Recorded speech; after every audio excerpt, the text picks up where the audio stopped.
Assalamualaikum warahmatullahi wabarakatuh. Alhamdulillah, alhamdulillah, alhamdulillah. Alhamdulillahil qail fi kitabihil jalil. A'udzu billahi minasy syaithanir rajim. Bismillahirrahmanirrahim. Ya ayyuhalladzina amanu kutiba alaikumussyam kama kutiba alal ladzina min qablikum la'allakum tattaqun ayyaman ma'dudat. Shadaqallahul azim. Wa qala Rasulullah sallallahu alaihi wasallam lis-shaimi farhatun inda fitrihi wa farhatun inda liqa'i rabbih. Amma ba'du, usi nafsi wa iyyakum bitaqwallah wa ta'atihi la'allakum turhamun. Hadirin hadirat, kaum muslimin muslimat, mukminin mukminat dimanapun dan kapanpun berada, terlebih khusus atau wabil khusus keluarga besar LPI, Lembaga Pendidikan Islam Yayasan Al-Muttaqin Tasikmalaya, yang dirahmati Allah Subhanahu wa Ta'ala, yang sama-sama mengharapkan ridhonya dan ampunannya. Sungguh sangat luar biasa nikmat Allah Subhanahu wa Ta'ala kepada kita semuanya. Tanpa terasa waktu begitu cepat berlalu. Bulan Ramadan tahun kemarin seakan-akan baru saja selesai kita laksanakan. Dan saat ini kita telah berjumpa kembali, telah bertemu kembali, telah didatangi kembali oleh Ramadan 1444 Hijriah. Alhamdulillah. Tentu suasana kenang-kenangan, suasana hati, suasana emosi dan perasaan yang kita rasakan Ramadan tahun lalu masih membekas, masih terngiang-ngiang dalam pikiran kita, dalam hati sanubari kita. Begitu banyak pelajaran atau hikmah yang telah kita laksanakan, yang telah kita rasakan. Dan tahun ini pun tanpa terasa kita masih diberikan kepercayaan, diberikan amanah oleh Allah Subhanahu wa Ta'ala. Dan kita bersyukur kita masih diberikan ketetapan iman, ketetapan Islam, sehingga panggilan Allah Subhanahu wa Ta'ala yang khusus kepada orang-orang yang beriman. Ya ayyuhalladzina amanu, wahai orang-orang yang beriman, kutiba alaikumussyam, telah dipardukan, telah diwajibkan kepada kalian berpuasa, kama kutiba alal ladzina min qablikum, sebagaimana telah diwajibkan puasa ini kepada orang-orang atau umat-umat sebelum kalian, la'allakum tattaqun, agar kalian bertakwa. Ayyamam ma'dudat, pelaksanaan puasa ini tidak lama, hanya beberapa hari saja dalam satu bulan. Hadirin hadirat, muslimin muslimat rahimakumullah, membahas atau mengkaji keistimewaan dan kelebihan puasa Ramadan atau Siyam Ramadan sama halnya dengan membicarakan ataupun membahas tentang keunikan-keunikan tubuh kita, anggota badan kita. Karena tubuh kita ini merupakan satu rangkaian yang tidak bisa dipisahkan dan saling menguatkan, saling mengisi, saling mengokohkan dan saling mengindahkan. Ketika kita berbicara tentang keunikan, keajaiban, keistimewaan mata misalnya, bukan berarti kita mengindahkan ataupun menyepelekan fungsi telinga, Ketika kita berbicara membahas tentang keunikan, keistimewaan tangan kita misalnya, juga bukan berarti kita meniadakan atau mengurangi pentingnya kaki dalam tubuh kita. Begitupun ketika kita membahas pada saat ini atau di bulan yang mulia ini, bulan yang barokah ini, membahas tentang keistimewaan, keajaiban, keunikan, keistimewaan saum Ramadan, bukan berarti kita mengindahkan ataupun merendahkan manfaat, hikmah, dan keistimewaan rukun Islam yang lainnya, yaitu syahadat, sholat, zakat, dan haji. Karena rukun ini berarti satu sama lain saling menguatkan dan tidak bisa dipisahkan. Bila salah satunya gugur atau tidak ada, maka berarti kita meniadakan rukun yang lainnya. Ketika kita mengimani atau meyakini wajibnya syahadat, maka kita pun harus meyakini dan mengimani wajibnya, fardunya, pentingnya melaksanakan sholat, zakat, dan juga haji. Pun demikian, ibadah saum Ramadan memiliki banyak keistimewaan, banyak keajaiban. Pertama, dari sisi penempatan dan pelaksanaan bulan Ramadan. Bulan Ramadan ini dalam urutan kalender tahun Hijriah atau Qamariyah itu berada pada urutan nomor 9. Setelah Muharram, Safar, Rabiul Awal, Rabiul Tsani, Jumadal Ula, Jumadah Tsaniyah, Rajab, Sya'ban, Ramadan, Syawal, Zulqa'dah, Zulhijjah. Bulan Ramadan urutan nomor 9. Artinya secara angka, secara nominal bilangan, ini angka tertinggi setelah 0, 1, 2, 3, 4, 5, 6, 7, dan 8. Berarti secara tersirat Ramadan memiliki keunikan yang sangat tinggi, memiliki keistimewaan yang sangat tinggi. Penempatan nomor 9 dalam ibadah puasa Ramadan ini menunjukkan bahwa Allah Subhanahu wa Ta'ala menyimpan rahasia-rahasia yang akan terus diungkap, akan terus dibahas, dan tidak akan pernah habis-habisnya. Keutamaan Ramadan yang tercantum dalam Al-Baqarah, surat yang kedua ayat 185. A'udzu billahi minasyaitonir rajim. Bismillahirrahmanirrahim.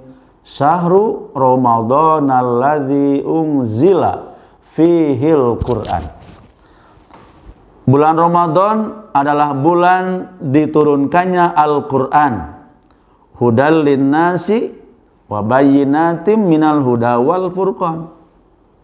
Al-Qur'an berfungsi sebagai petunjuk, sebagai pembimbing yang memberikan arahan kepada manusia dan memberikan petunjuk ke arah yang benar, ke jalan yang penuh dengan keselamatan, ketenangan, dan ketentraman, jalan menuju surga, menuju ridhonya Allah Subhanahu wa Ta'ala, agar manusia terhindar dari jalan kesesatan, jalan kemaksiatan, jalan kecelakaan. Yang kedua, Al-Quran sebagai penjelas dari petunjuk itu. Artinya Al-Quran menjelaskan bagaimana sikap, bagaimana pribadi, bagaimana perilaku, bagaimana jiwa seorang mukmin, seorang muslim, apa yang harus dia kerjakan dan apa yang harus dia hindari atau dijauhi. Dan dengan Al-Quran ini, seorang muslim atau seorang mukmin mampu melaksanakan tugas-tugas pokok sebagai hamba Allah, sebagai manusia yang sengaja Allah ciptakan untuk beribadah atau mengabdi kepada Allah Subhanahu wa taala, seperti yang termaktub dalam Al-Quran surat Az-Zariyat surat yang ke-51 ayat 56. A'udzu billahi minasyaitonir rajim. Wa ma khalaqtul jinna wal insa illa liya'budun. Dan aku, kata Allah, tidak menciptakan jin dan manusia kecuali agar mereka mengabdi atau beribadah kepadaku. Hadirin hadirat, muslimin muslimat dimanapun berada, wabil khusus keluarga besar LPI Yayasan Al-Muttaqin, mulai tingkat PG Playgroup, RA, TPA, SD, SMP, SMA, dan pesantren Al-Muttaqin yang dirahmati Allah Subhanahu wa taala. Yang ketiga, Al-Quran sebagai pembeda, sebagai garis demarkasi pemisah antara hak dan batil, antara benar dan salah, sehingga orang-orang yang beriman dengan bimbingan Al-Quran, dengan penjelasan Al-Quran itu bisa berbeda dan harus berbeda dari sikapnya, kepribadiannya, tutur katanya, cita-citanya, dan amal-amalannya setiap hari. Karena orang yang beriman mencerminkan tentang keindahan Islam, keindahan Al-Quran. Misalnya, dalam kaitan dengan tutur kata atau pembicaraan, Al-Quran menjelaskan bagaimana seharusnya seorang mukmin berbicara dengan qaulan layyina, kata-kata yang lembut, qaulan karima, perkataan atau kata-kata yang mulia, qaulan sadida, kata-kata ataupun perkataan dan ucapan yang tegas.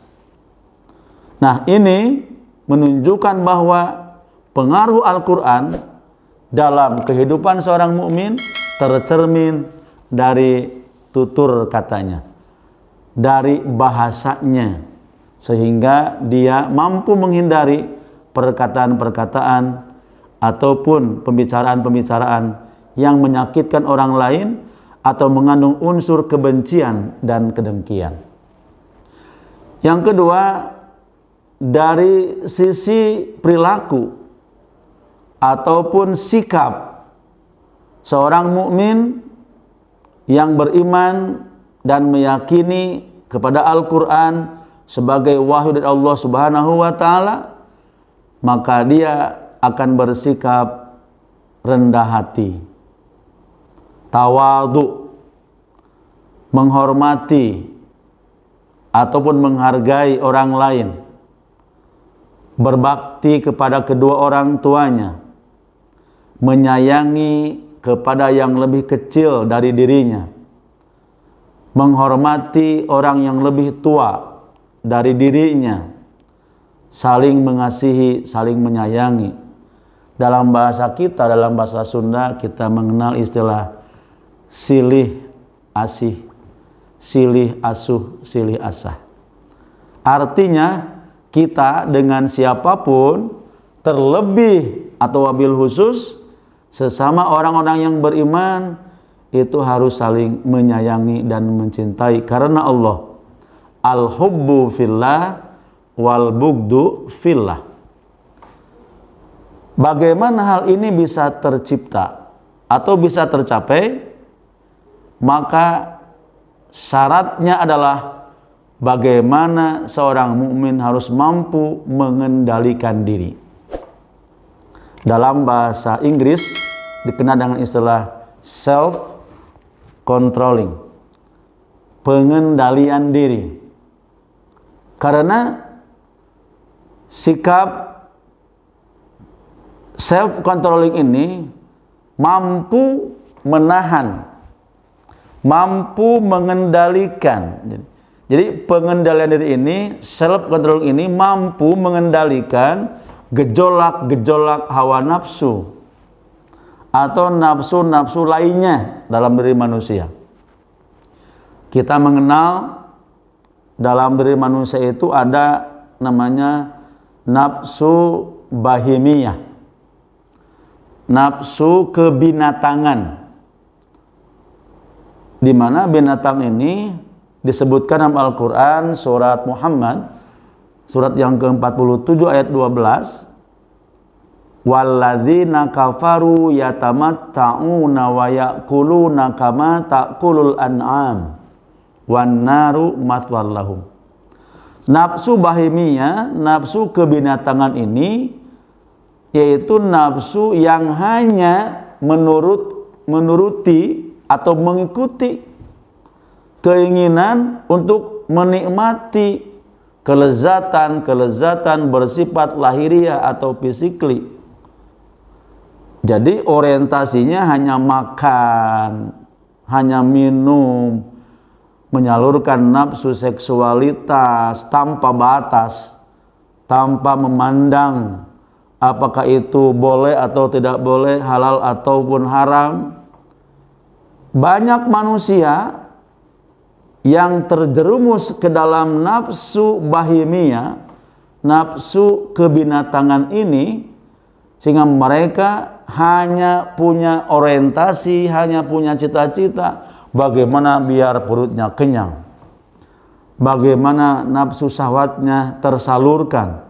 Maka terjadilah berbagai macam penyimpangan-penyimpangan, terjadilah pelanggaran-pelanggaran, atau dalam bahasa Al-Quran mereka melakukan al-fahsya dan mungkar, perbuatan keji dan kemungkaran-kemungkaran yang secara otomatis itu akan merendahkan derajat manusia menuju asfala sapilin, derajat yang paling rendah. Nah, dengan saum, dengan siam Ramadan ini, orang-orang yang beriman insya Allah akan terbebas, akan terhindar dari nafsu bahimiyah atau nafsu kebinatangan. Karena dengan pengendalian diri, orang yang berpuasa akan senantiasa meyakini akan pengawasan dan akan penglihatan dari Allah Subhanahu wa ta'ala. Yang kedua, dalam diri manusia ini ada namanya nafsu sabaiyah. Nafsu sabaiyah, nafsu binatang buas.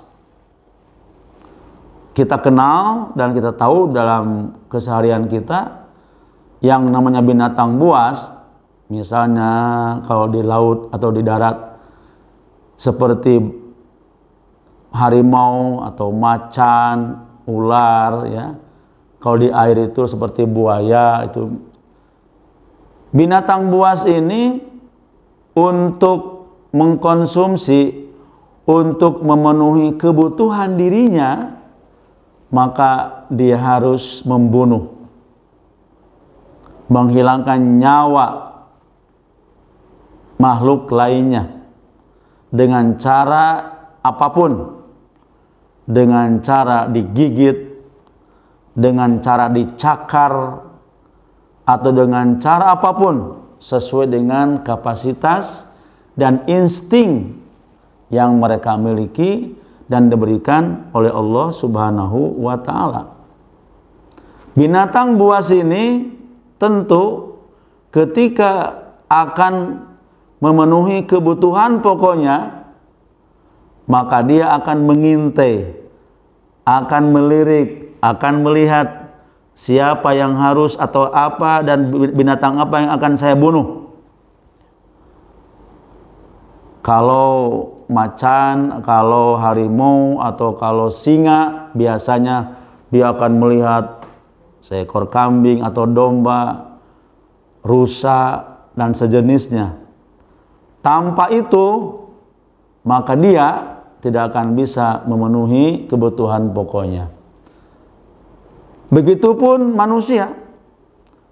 Ketika manusia sudah hilang jati dirinya, sudah tidak ada nilai-nilai kemanusiaannya yang bersumber dari agama Islam, dari fitrah, dari kesucian jiwa, dari keimanan dan keislaman, maka banyak manusia yang berperilaku seperti binatang buas.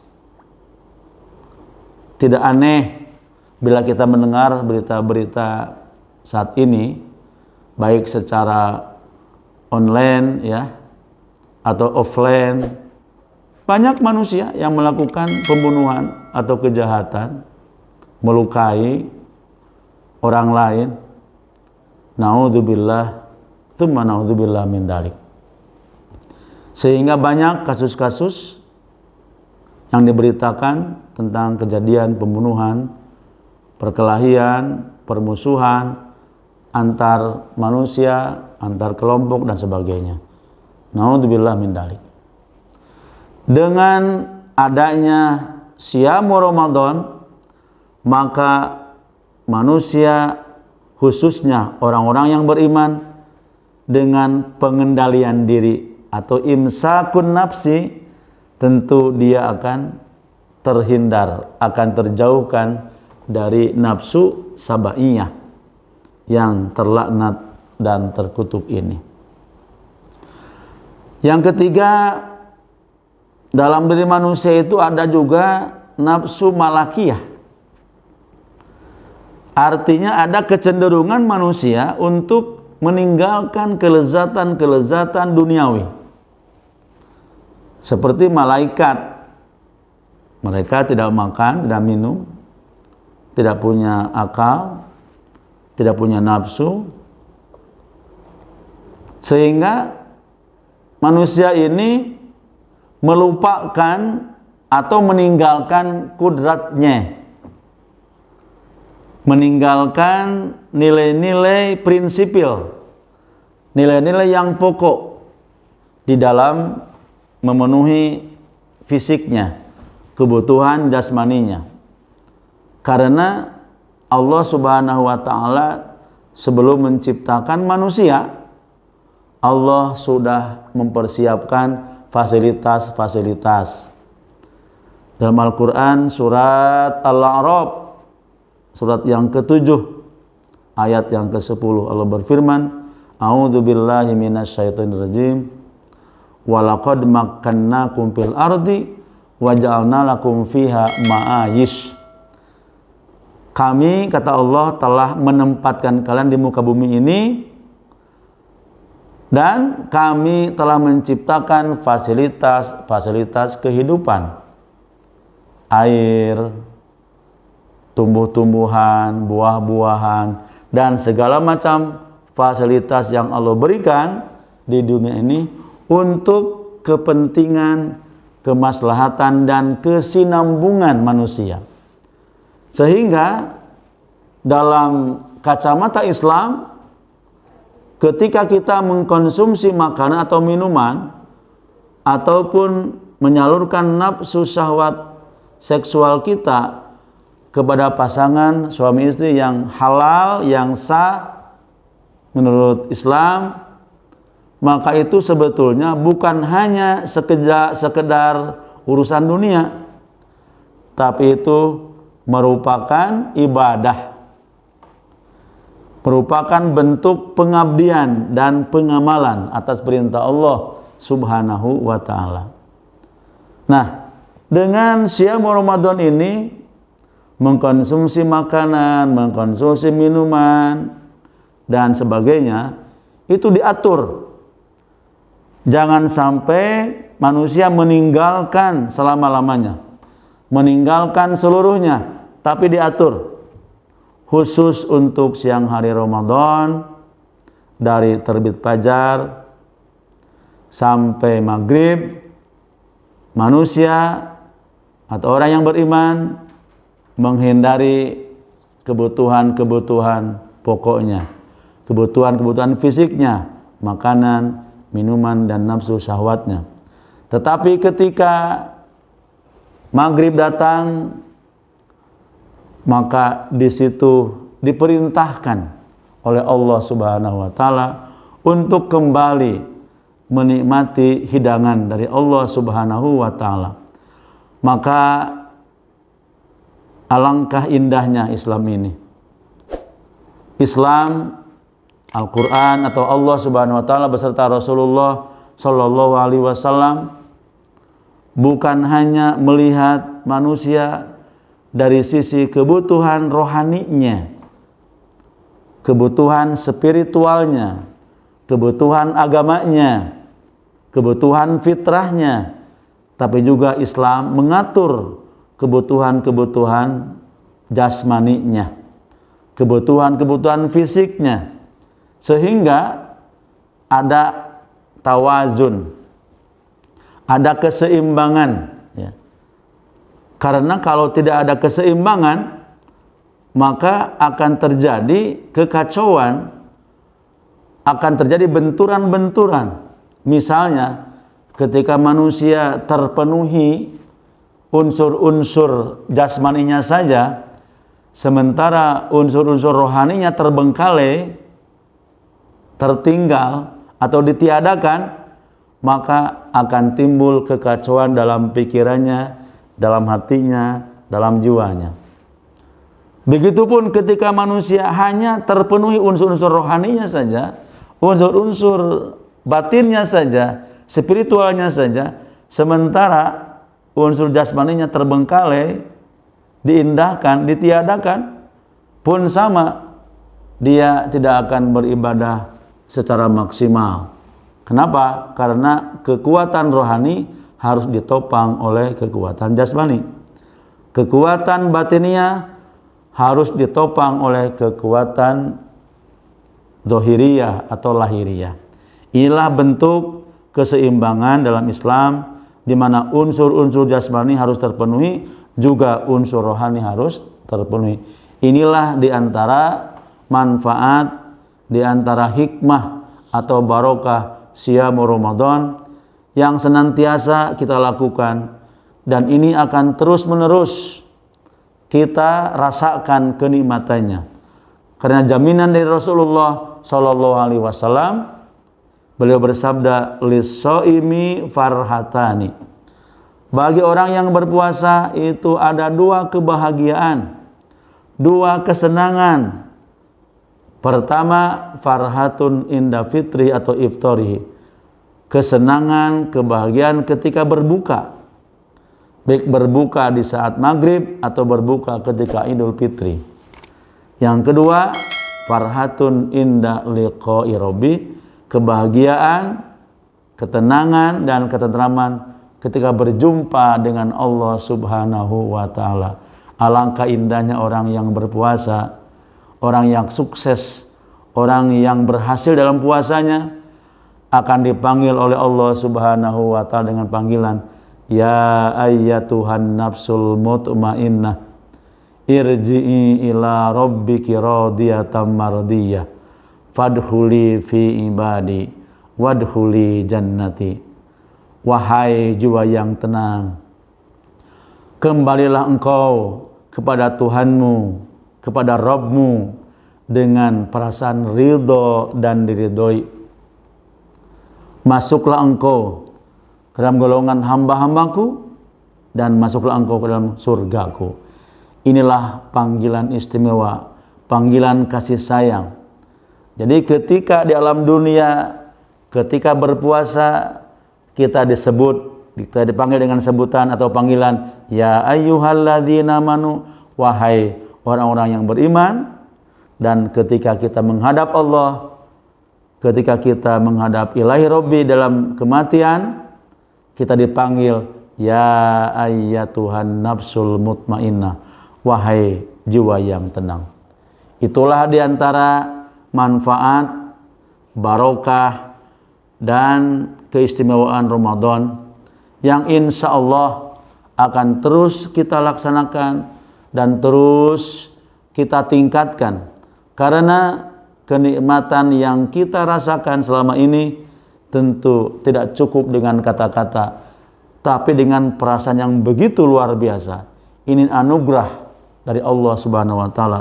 Mudah-mudahan apa yang telah kita lakukan dan yang akan kita lakukan diijabah, diterima oleh Allah Subhanahu wa taala. Innallaha wa malaikatahu yusholluna 'alan nabi ya ayyuhalladzina amanu shallu 'alaihi wa sallimu taslima. Allahumma shalli 'ala Muhammad wa 'ala ali Muhammad kama shallaita 'ala Ibrahim wa 'ala ali Ibrahim innaka Hamidum Majid. Allahumma barik 'ala Muhammad wa 'ala ali Muhammad kama barakta 'ala Ibrahim wa 'ala ali Ibrahim innaka Hamidum Majid. Allahumma ighfir lana wa li ikhwanina alladzina sabaquna bil iman wa la taj'al fi qulubina ghillan lil ladzina amanu rabbana innaka ra'ufur rahim. Rabbana ighfir lana, ya Allah ya Tuhan kami, ampunilah dosa-dosa kami dan saudara kami yang telah mendahului kami dalam keimanan. Janganlah Engkau jadikan dalam hati kami kedengkian atau kebencian kepada orang-orang yang beriman. Rabbana innaka ra'ufur rahim, ya Allah ya Tuhan kami, Engkaulah Maha Penyantun dan Maha Penyayang. Rabbana ighfirli wa liwalidayya walil mu'minina yauma yaqumul hisab. Ya Allah ya Tuhan kami, ampuni dosa-dosa kami dan kedua orang tua kami beserta seluruh orang yang beriman, khususnya pada hari perhitungan atau hari hisab, hari kiamat. Rabbana atina fid dunya hasanah wa fil akhirati hasanah wa qina adzabannar. Subhana rabbika rabbil izzati amma yasifun wa salamun alal mursalin walhamdulillahi rabbil alamin. Amin ya rabbal alamin. Usikum bittaqwallah. Akhirul kalam. Wassalamualaikum warahmatullahi wabarakatuh.